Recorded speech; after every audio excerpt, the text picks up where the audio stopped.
Congressman Babin of the fine state of Texas has been pushing a bill to address these kind of concerns, but in a more intelligent way.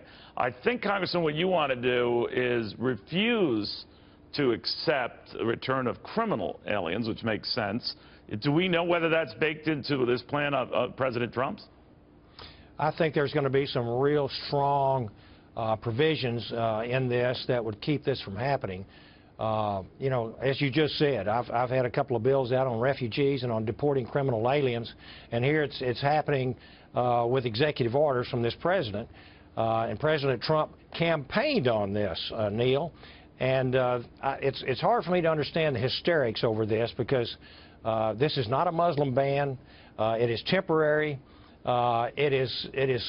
We've got to look no further than the atrocities that have occurred in the United States and in Western Europe for people who have certainly exploited these visa and refugee programs, and I think it's a no-brainer. It's high time that we see somebody effective and with the leadership and aggressiveness to be able to do this. You know, some Republicans sort of criticized the president for not properly vetting this. I understand the conundrum he was facing. If you over-vet stuff, I mean, it gets out to the very people you don't want to be apprised of what you're up to. But it seems like he can't win for trying.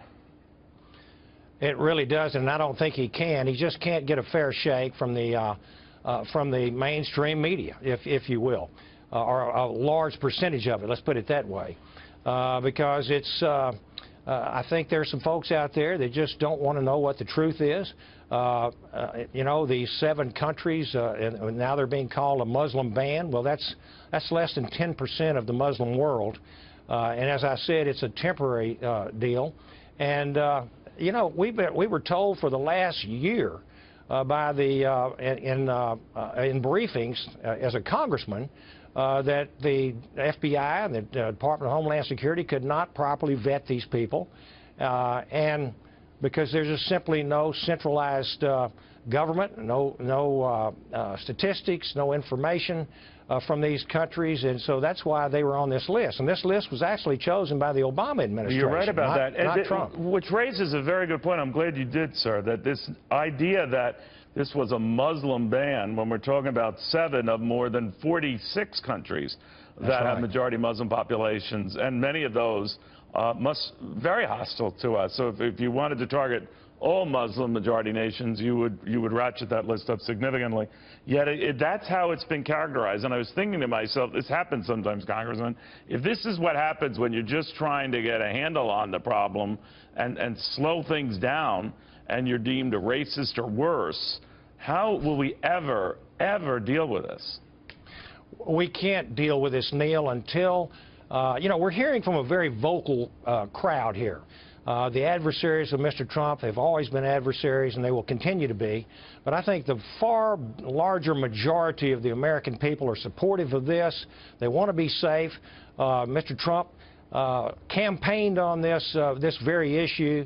And I can tell you, as a Texas congressman, the folks down south there in East Texas where I serve, they want this type of thing. They want to be safe. They don't want to have to worry about terrorists coming in and exploiting our refugee and visa programs, so that absolutely these people can come in, especially if they're refugees. They're coming in at taxpayer expense and legally to set up bases of operation, to radicalize and do the atrocities that we've seen.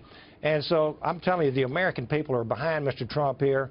The hysterics aside, the reality is it's high time that we saw something like this happen, and I'm elated that it is, and I'm fully supportive of Mr. Trump's executive orders. You know, the irony is that this might not go remotely far enough. I mean, to your point, it affects about only 10% of the type of cases we've seen, and the vast majority are conducted, or the terror that we've seen on our soil, by American-born citizens or legal residents. So this doesn't even address that, and yet it got the rage it did. Well, you're exactly right, because, you know, in my opinion, as we said earlier, I've had a couple of bills out that would do essentially the same thing and even more.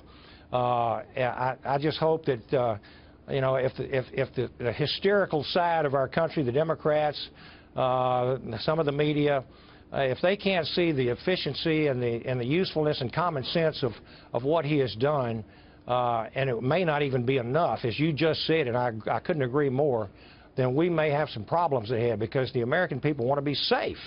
And I keep hearing this argument that, oh, well, these bans and these executive orders are going to gin up ISIS to be able to recruit more and cause more terrorism. Well, I think that's absolutely absurd, because they already hate us. ISIS hates us, wants to kill Americans.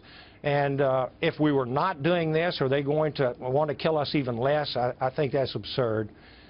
This is something that needs to be done. I believe President Trump has the idea of defeating ISIS completely, of protecting the homeland. This was his promise when he ran, and this is what he's doing, and he's moving at a speed that is just really unbelievable here for the last week. So I'm absolutely in favor and appreciate what he's done.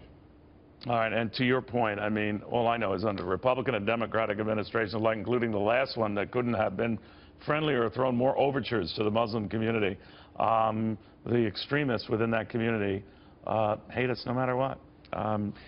That's right. Congressman, thank you very much. Good catching up with you.